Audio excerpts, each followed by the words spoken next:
You know, many of you may know that I'm Jewish. It's not something that I talk about or spend a great deal of time in consciousness.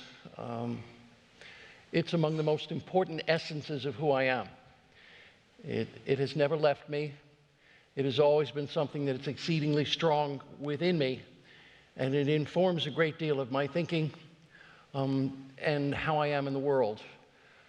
So I'd like to spend just a bit of time talking about that part of my journey and how I got from, as a 5 or 6 year old, sitting next to my grandfather on a bench in a synagogue in Brooklyn, New York, listening to him and the congregation pray. It was a small synagogue. He was the contractor who built it. So it truly was his house of worship.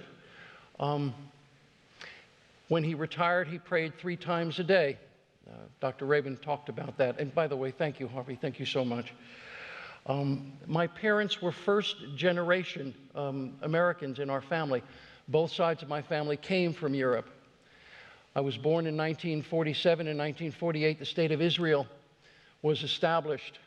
The Holocaust was near and it was real in my life. So Judaism was an exceedingly important part of who I was and who I was to become.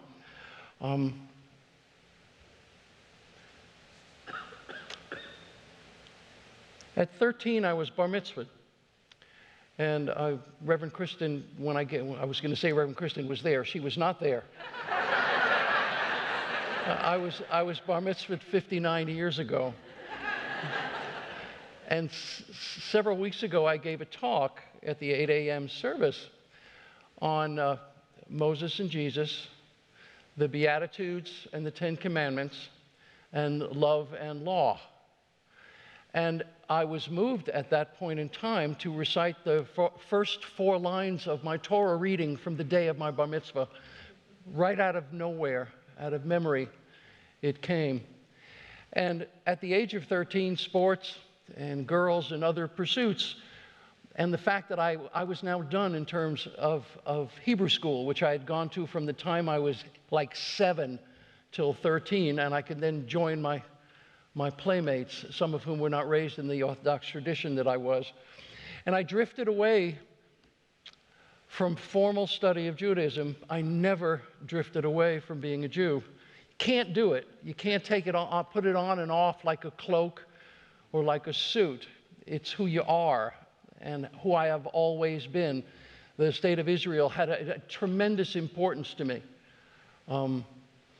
There were people in my family who had tattoos on their arms, who managed to escape from the Nazis. And then all of a sudden, the exigencies of family, etc., the fact that I actually married 3 non-Jews, and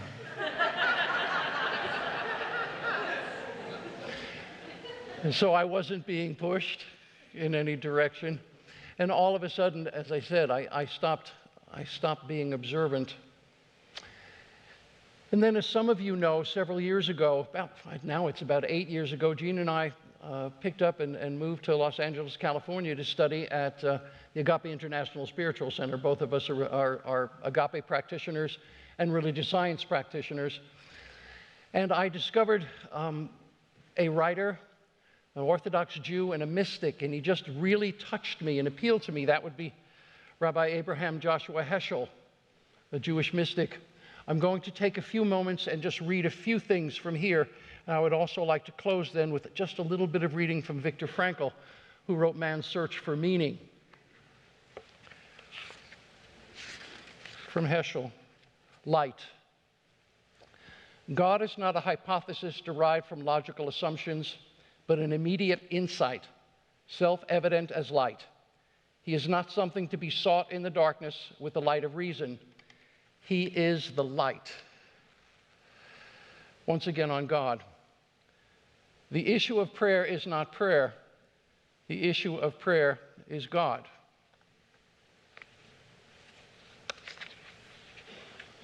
And finally, on the Sabbath.